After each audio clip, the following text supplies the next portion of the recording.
The BC General Employees Union is one of the biggest in the province. Its members are liquor store employees, corrections officers, BC Wildfire Service firefighters, and more.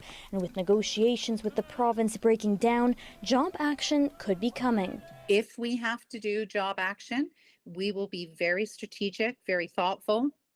We want to maximize the impact to the employer, and we want to minimize impact to the public, of course, and to our members.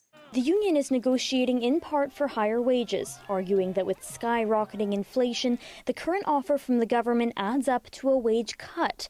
The traditionally pro-union NDP now facing a delicate balancing act. The NDP government, of course, has a situation where they're traditionally seen as a pro-labor government. Public sector unions in particular have been a really important part of their base, and they have been on record as saying that, these collective agreements should be negotiated. 95% of members voted in favor of strike action if needed.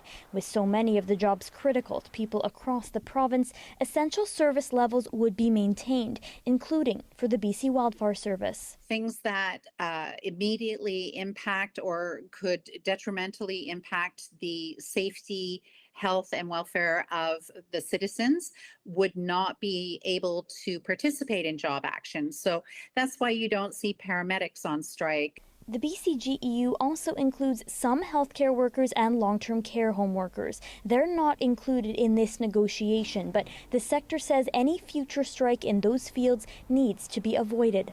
There's so many fiscal pressures on the government that I really sympathize with them.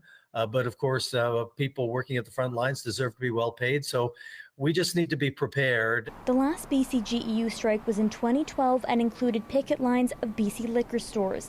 This time around, the union is hoping to avoid that by putting pressure on the province with a ban on overtime and other targeted actions.